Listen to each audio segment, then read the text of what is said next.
요한복음 7장 20절에서 24절의 말씀, 저 여러분이 한 절씩 교독하겠습니다. 무리가 대답하되 당신은 귀신이 들렸도다. 누가 당신을 죽이려 하나이까? 예수께서 대답하여 이르시되 내가 하나님의 일을 행하며 너희가 다 이룬감이라마 이상이 되었도다.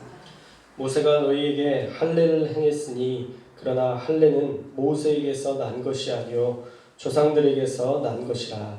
그러므로 너희가 안식일에도 사람에게 할례를 행하느니라. 모세의 율법을 범하지 아니하고 사람이 안식일에도 할례를 받는 일이 있거든. 내가 안식일에 사람의 전신을 건전하게 하는 것으로 너희가 내게 두려워하느냐. 함께 읽겠습니다. 외모로 판단하지 말고 공의롭게 판단하라 하시니라. 아멘. 오늘은 요한복음 7장 20절에서 24절의 말씀을 가지고 공의롭게 판단하라 라는 제목의 말씀을 나누고자 합니다. 예수님에 대한 불신, 객관적인 판단력이 흐려진 그 유대 종교 지도자들은 이제 메시아를 향해서 귀신 들렸다 라고까지 이야기하고 있습니다. 우리가 마태복음에서도 살펴봤지만 귀신의 왕 바알세불의 힘을 빌어서 귀신을 내쫓는다라고 무리들에게 유언비어를 퍼뜨리기도 했었죠. 이 유대 종교 지도자들은 말씀을 알고 또 말씀을 가르쳤지만 그들은 실천하지 않았고 또 그 말씀을 언제든지 변형시켜서 믿었다는 거예요. 하나님께 돌릴 영광을 스스로 취하면서 세속적인 믿음으로 변질되었던 그들은 결국 메시아로 오신 예수님을 죽이려고 했고 예수님은 그런 변질된 모습을 책망하시는 장면이 바로 오늘 본문에 등장합니다. 그리고 오늘 말씀에서 예수님은 제발 눈에 보이는 대로 판단하지 말고 아전인수, 제 눈의 안경으로 좋을 대로만 판단하지 말고 공의롭게 판단하라 라고 권면하십니다. 오늘 말씀을 자세히 한번 살펴볼까요? 예수님은 먼저 그들의 의도를 드러내십니다. 너희가 어찌하여 나를 죽이려 하느냐라고 19절에 말씀하시죠. 그들의 내면에 있는 그리고 예수님을 죽이려는 그들의 의도를 예수님께서 드러내신 거예요. 예수님은 그분이 가지셨던 신성, 그 전지하심으로 모든 사람의 마음과 심중의 생각을 다 아시는 분이시죠. 그래서 누가복음 5장 22절 말씀에 보면 예수께서 그 생각을 아시고 대답하여 이르시되 너희 마음에 무슨 생각을 하느냐라고 말씀하시고요.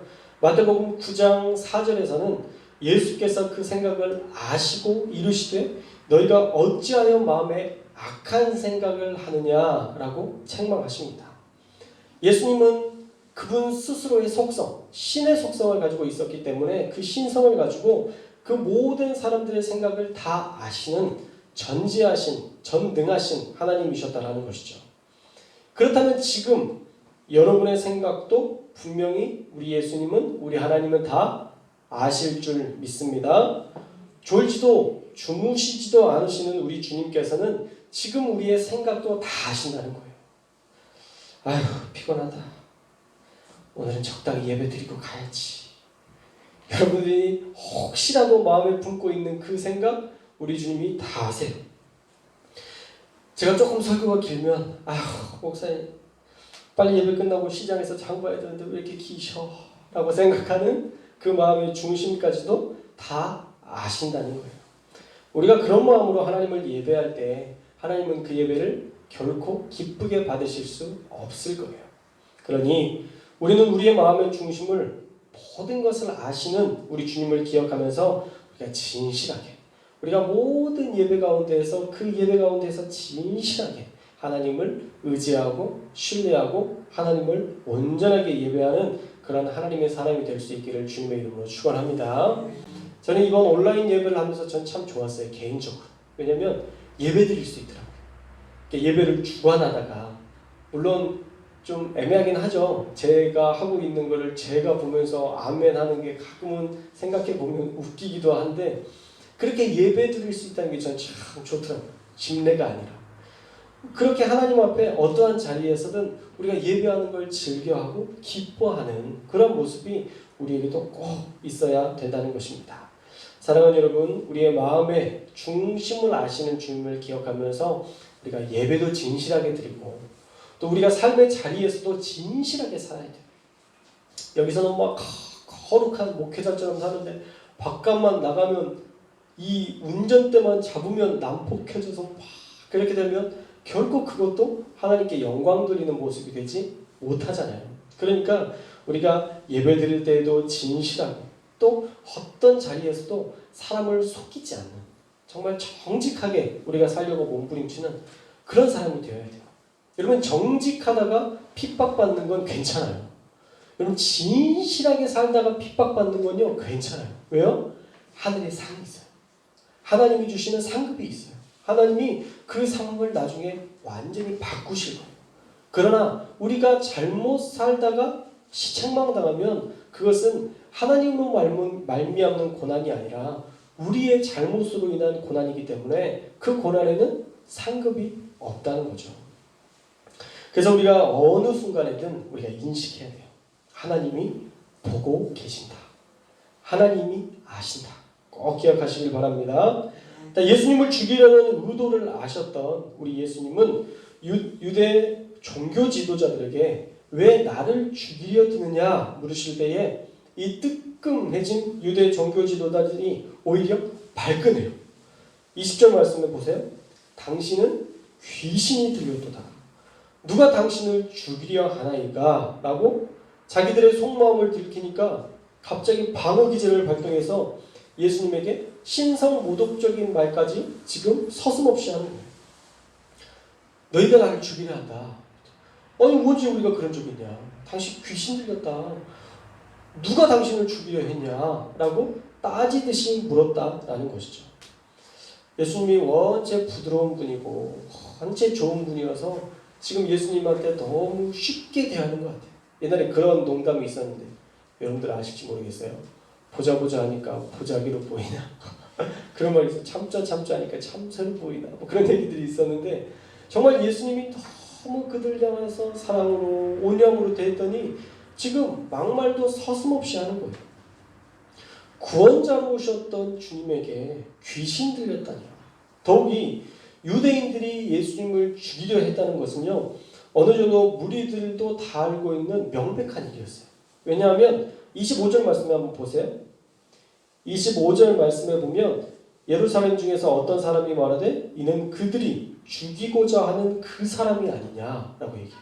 그러니까 예수님에 대해서 유대인들이 죽이려고 했던 사람이 저 사람 아니냐라고 찝고 있어요. 그것은 무리들 역시도 예수님을 유대 종교 지도자들이 죽이려고 했다는 것을 소문을 통해서 다 알고 있었다라는 것이죠.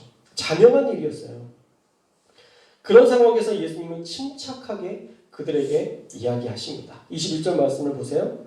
21절 말씀을 함께 읽겠습니다. 21절 말씀 시작. 예수께서 대답하여 이르시되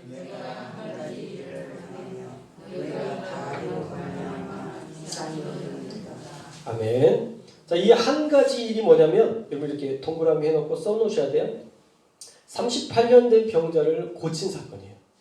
이 한 가지 사건이 38년 된 병자를 고친 사건인데 이 사건 때문에 너희가 나를 이상하게 여긴다라고 이야기하는 거예요. 그들이 가진 율법의 기준으로는 안식일에 병 고치는 사건이 맞지 않다라고 이야기하는 거죠. 또 신성모독적인 그것은 행동이다라고 여기면서 예수님이 하셨던 행동을 옳지 않은 것으로 규정하고 있는 것입니다. 그런데 유대인들은 안식일을 완벽하게 지켰느냐?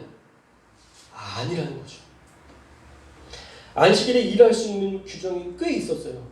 22절 말씀에서 계속 나오는데 먼저는 할례 받는 것은 안식일이라 해도 지켰습니다. 사실 온전한 안식을 지키려면 아무것도 하지 말아야 되는데 그 할례는 안식일이라 할지라도 지킬 수 있는 예외적인 법률로 지정해놨다라는 거예요. 그래서 22절 말씀에 보면 모세가 너희에게 할례를 했는데 그것은 모세에게서 난 것이 아니라 그 조상 이미 그 전에부터 이루어졌던 일이었기 때문에 그 율법 이전의 일인데도 너희는 안식일에도 사람에게 할례를 행한다. 그렇죠? 할례를 행한다라고 분명하게 말씀하고 있죠. 율법으로 이어진 그 할례가 그렇게 중요하다면 사실 영혼을 구원하는, 생명을 구원하는 이 귀한 일들이 38년 된 병자를 고친 사건은 얼마나 더 중요한 일이겠어요.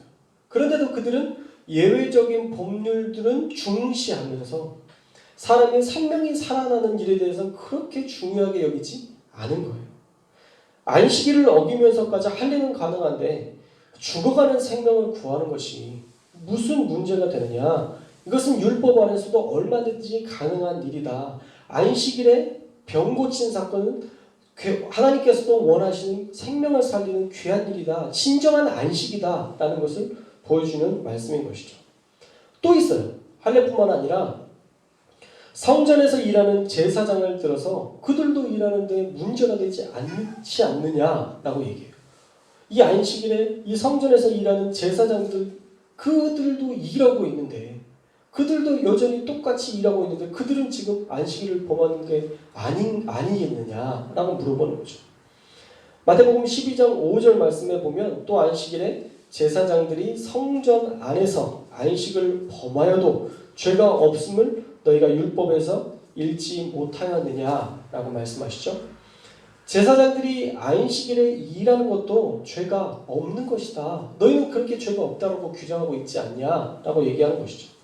우리 가운데 오신 대제사장이신 예수 그리스도께서 안식일에도 일하시는 건 결코 문제가 되지 않는 것이죠.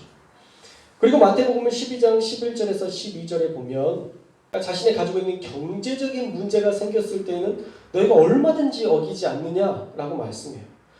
예수께서 이르시되 너희 중에 어떤 사람이 양 한 마리가 있어 안식일에 구덩이에 빠졌으면 끌어내지 않겠느냐라고 예수께서 물으세요. 끌어내지 않겠느냐라는 말은 무엇이에요? 너희 평소 때 그렇게 했지 않아? 라는 말씀이에요. 너희 평소 때 안식일에 구덩이에 양이 빠져가지고 못 나고 있으면 너희 평소 때 그거 끌어내는 그 안식일을 범하는 일들 너희가 했잖아 라는 물음인 것이죠. 그런데 사람이 12절 사람이 양보다 얼마나 더 귀하냐.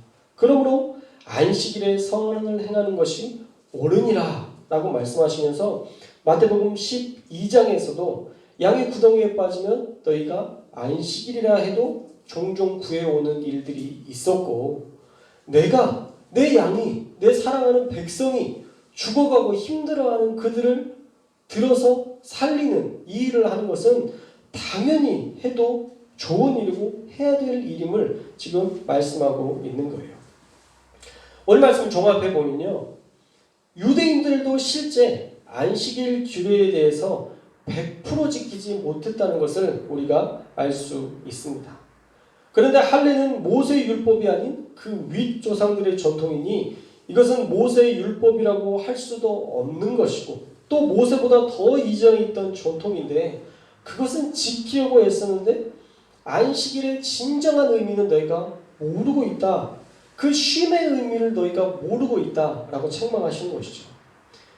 예수님이 지금 그 38년 된 병자에게 진정한 안식을 주신 건데 예수님이 안식일에 사람의 전신을 건전하게 한 것이 어떻게 너희에게 노여움이 되느냐. 23절에 너희에게 어떻게 사람을 전신을 건전하게 만드는 것이 너희에게 노여움이 되느냐라고 그들을 책망하고 계신 것입니다.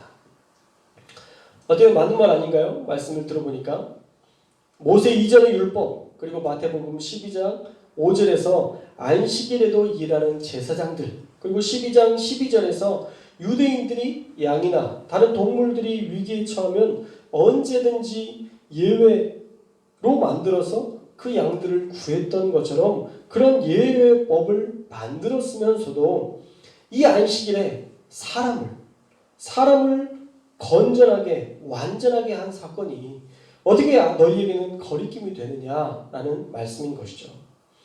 그리고 마가복음 2장 27절에서 이렇게 이야기합니다. 또 이르시되 안식일이 사람을 위하여 있는 것이요 사람이 안식일을 위하여 있는 것이 아니니 라고 되어 있어요. 이 안식일이라는 자체가 사람에게 유용하고 필요한 것으로 하나님께서 만드신 거라는 거예요. 만약 안식일이 없다고 생각해 보세요. 얼마나 힘들겠어요. 월화수목금토일 월화수목금토일 계속 아침 7시부터 저녁 9시까지 그렇게 막 일을 한다고 생각을 해보세요. 웬만한 사람들은 다 병나서 죽을 거예요. 그렇게 하지 못하도록 그 당시에 남종과 여종들이 빨간 띠 띄우고 광화문에 모여서 우리 더 이상 일을 못하겠다 그렇게 싸울 수 있었겠어요? 그 생명은 다 주인의 것이었기 때문에 그렇게 반역하면 바로 죽이고 새로 사는 그런 상황이었기 때문에 그들은 반기를 들 수도 없었을 거예요. 그래서 하나님께서 아예 제정하신 것이죠. 쉬게 해라. 내 백성이 쉬어야 된다. 동물도 쉬게 해라. 동물들은 안 죽냐?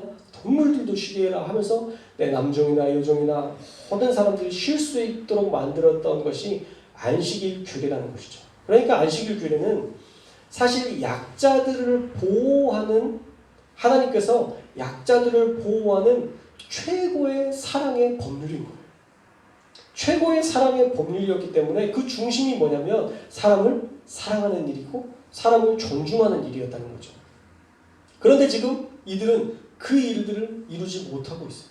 그냥 안식일이라는 하나의 관점에 사로잡혀 있어서 안식일을 안 지키면 이제 비난하기 시작해요. 아휴, 믿는 사람이 저래. 어떻게 안식일을 보면 아휴, 직분 다 뺏어야 돼. 그러면서 막 비난하는 일들에만 마음을 쏟고 있는 이 안식일을 향한 유대 종교 지도자들의 문제들을 지금 예수님께서 꼬집고 있으신 거예요.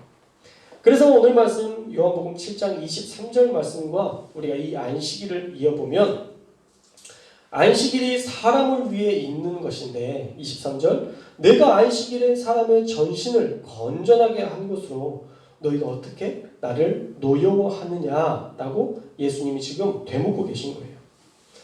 예수님은 마땅히 생명을 살리고 구원하는 일에 안식일에 제정된 그 본질의 의미대로 사역하셨음을 지금 말씀하고 있는 것입니다. 이처럼 유대인들은요, 율법을 지키긴 했지만 부분적으로 자기 마음대로 모든 것을 자르고 붙여서 자기 마음대로 예외적인 것들을 두어서 지켰다는 거예요. 할례, 제사장들이 안식일에 사역하는 것, 또 자신의 재산상의 손해가 있을 때 양이나 또 다른 많은 동물들을 언제든지 구덩이에서 살리는 그런 일들을 감당하면서 안식일 규례를 마음껏 어겼으면서도 그들은 예수님을 향하여서 생명을 구원하는 그 귀한 일들을 향한 그분을 향하여서 여전히 거리낌을 가지고 있었다는 것이죠. 유대 종교 지도자들은 한 가지 놓치고 있었던 게 있었어요. 그게 뭐냐면 율법의 정신은 잃어버렸고 율법의 행위만 강조해서 사람을 판단하기에 급급했던 거예요. 그러니 사람에 대한 가치는 없는 거죠. 생명에 대한 존중은 안중에도 없는 거죠. 그저 비난의 칼날만 갈고 매일마다 살았다는 거예요. 자기 의의를 드러내기 위해서 살았다는 거예요.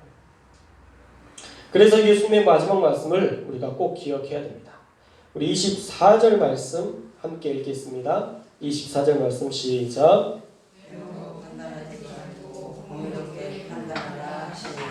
아멘. 외모로 판단하지 말고 공의롭게 판단하라. 이 말씀은요, 어쩌면 종교 지도자들의 치부를 건드리는 말씀일 거예요. 그냥 눈에 보이는 대로 너희 마음대로 판단하지 말고 공의, 너희가 유일한 판단 근거를 공의로 삼아라. 그런 말씀이에요. 공의는 어떤 것일까요? 결국 하나님의 생각이에요. 하나님의 마음이에요. 너희가 하나님의 마음을 가지고 생각하고 하나님의 마음을 가지고 판단하라는 거예요. 사실 우리가 모든 삶의 자리에서 공의롭게 판단할 수 있어요. 법적인 근거를 가지고 판단할 수 있어요. 얼마 전에도 어떤 아이가 뭔가를 훔치고 아버지와 같이 훔쳤는데 그 훔친 것들을 알고 오히려 그 집 주인이 와서 그들에게 생활비하라고 20만 원을 주고 가는 그 사건. 어쩌면 공의롭게 하려면 이 사람은 이 아들과 그 아버지를 경찰에 집어넣는 게 공의로운 거예요. 객관적인 것으로 보면 그게 맞는 거예요. 율법 율법의 잣대로 보면 그게 맞는 거예요. 그러나 하나님의 공의는 사랑이 빠진 공의는 공의일 수 없다는 거예요. 오히려 찾아가서 얼마 안 되지만 이것으로 생활하십시오 라고 20만 원을 주고 간 그 도둑맞은 주인이 훨씬 더 의롭고 훨씬 더 하나님의 관점에서 멋진 삶을 살고 있다는 것 아마 우리가 다 공감할 것입니다.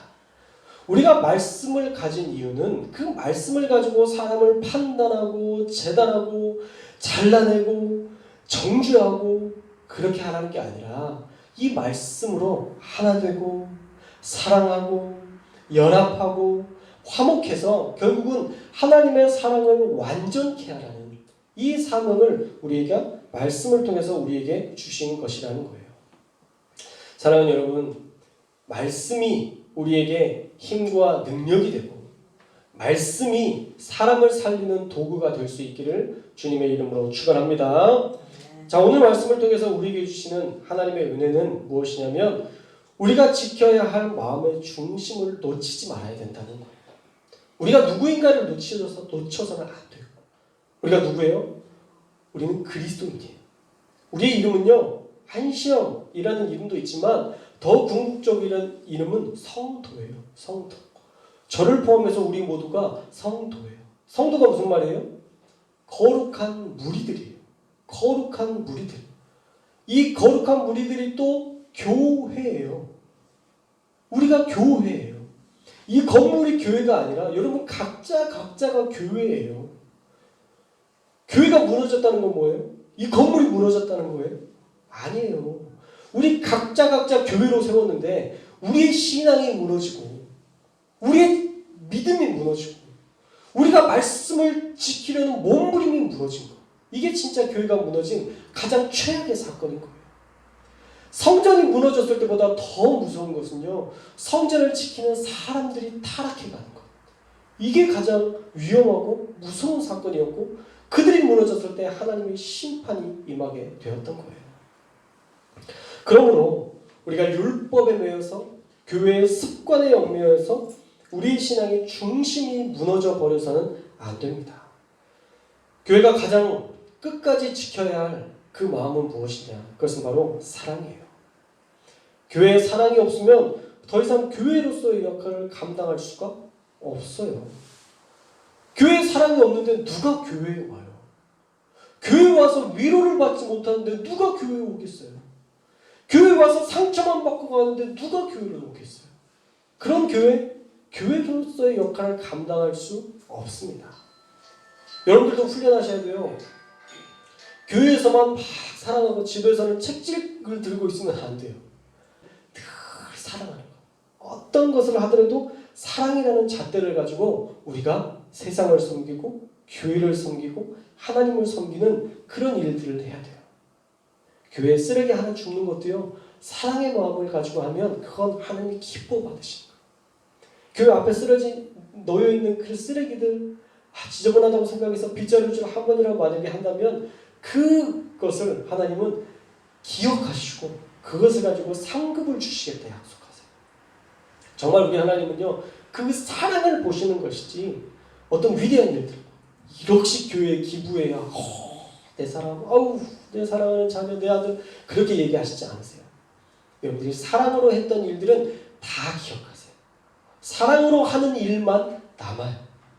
일로서 하는 것이 아니라 사랑으로 했었던 모든 일들은 우리 주님이 다 기억하신다는 것을 꼭 기억하셔야 돼요.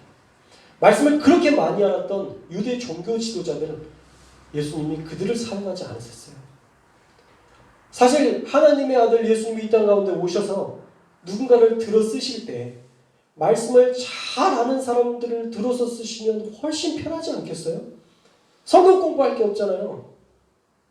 너무 말씀을 잘 알아요. 율법을 너무 잘 알아요. 창세기부터 레위, 출애굽기, 요한계시록까지 막 내용을 쫙 끼고 있어요.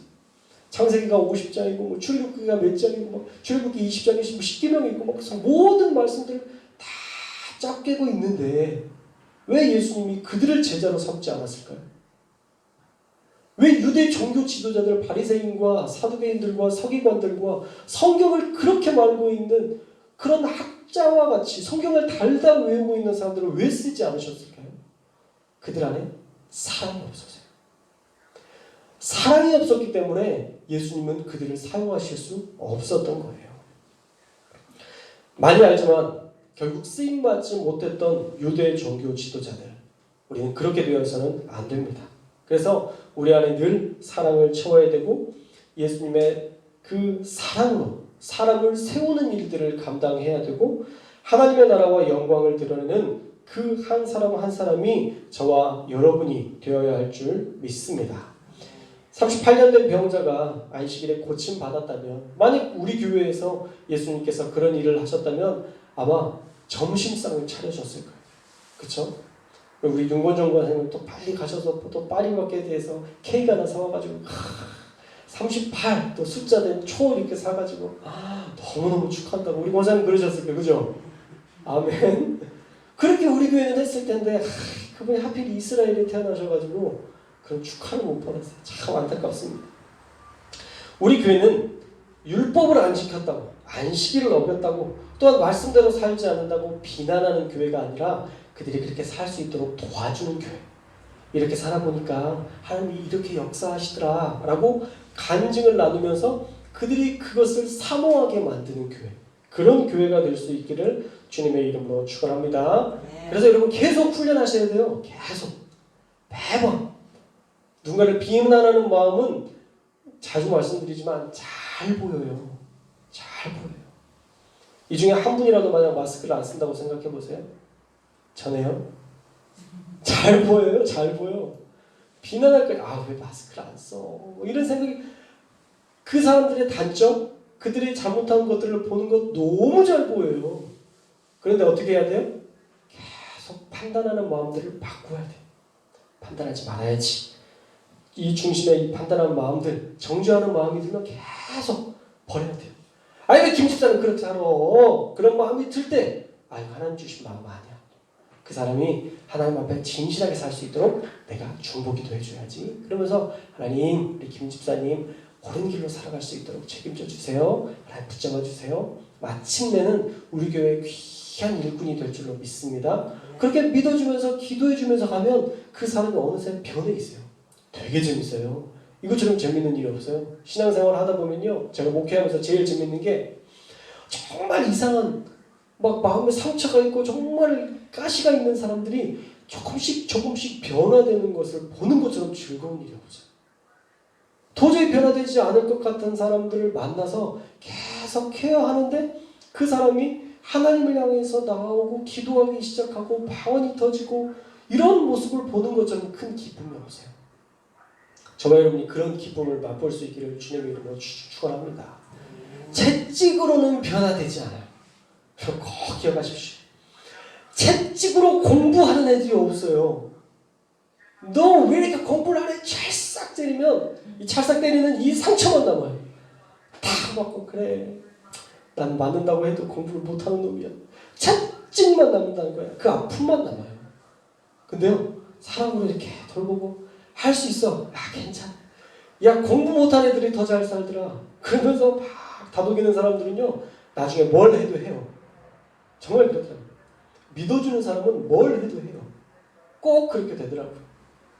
저와 여러분이 그렇게 믿어줌으로 사랑으로 완성되는 교회, 공의롭게 판단한다는 것이 정말 잣대를 가지고 판단하는 게 아니라 사랑의 잣대, 긍휼의 잣대, 인내의 잣대를 가지고 그들을 판단하고 지켜주어서 다독여서 우리 교회가 공의로 완성되는 교회, 사랑으로 완성되는 교회 될 수 있기를 주님의 이름으로 축원합니다.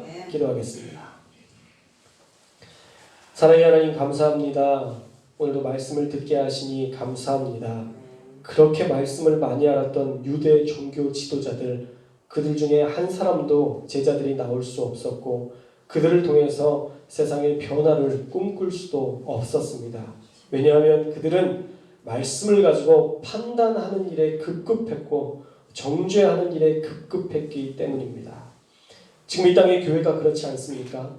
이 땅의 교회가 서로가 서로를 바라보며 못마땅해하고 서로가 미움에 사로잡혀 있어서 교회를 같이 다니면서도 서로 얼굴을 보지 않고 등지고 있는 그런 안타까운 모습들을, 그런 유대 종교 지도자들과 같은 모습들을 우리가 하고 있지는 않습니까?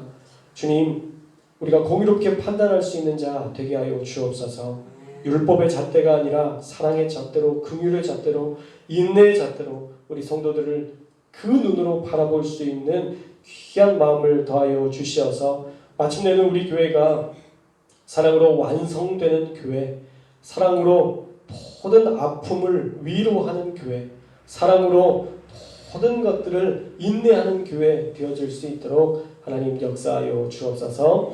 또한 우리 사랑하는 성도들, 하나님 이 코로나라는 위기의 때에도 주님을 예배하고자 하는 귀한 마음 가지고 이 예배 자리에 나왔습니다. 하나님, 하나님께서 사랑하는 마음으로 하나님 이 예배를 드릴 수 있는 귀한 마음 더하여 주셨사오니 하나님께서 그 마음 잃어버리지 않게 하시고 그들을 평생토록 지켜주시어서 코로나뿐만 아니라 다양한 문제와 어려움이 있다 할지라도 그 모든 위기조차도 다 뛰어넘게 하시는 하나님의 축복 누리며 살아갈 수 있도록 우리 성도들을 붙잡아 주옵소서. 하나님, 돌아가는 발걸음도 기억하여 주시기를 원합니다. 그리고 돌아가서도 하나님의 말씀 붙들고 살게 하여 주시기를 원합니다. 잊어버리지 말게 하여 주옵소서. 하나님, 성전 문을 열고 받았던 은혜까지 놓고 가는 자들 되지 않게 하시고 그거 다 붙들고 돌아가서 조금씩 적용하면서 하나님께 기쁨이 되는 우리 하나님을 사랑하는 하나님의 기쁨이 되는 우리 귀한 하나님의 성도들 다 될 수 있도록 주님 붙잡아 주옵소서. 돌아가는 발걸음도 인도해 주시고 함께하여 주실 줄 믿사오며 거룩하신 예수님의 이름으로 기도합니다. 아멘. 축도로 예배를 마치겠습니다. 이제는 우리 주 예수 그리스도의 은혜와 하나님 아버지의 무한하신 사랑과 성령의 교통하심이 공의롭게 판단하기 위하여 사랑의 잣대, 긍휼의 잣대, 인내의 잣대로 우리 성도들, 우리의 가정, 우리 주변에 있는 모든 사회의 사람들을 바라보며 그들을 온전하게 품으며 살기로 다짐하는 우리 사랑하는 모든 성도들 머리 위에 이제부터 영원토록 주의 영이 함께 하시기를 간절히 축원하옵나이다. 아멘.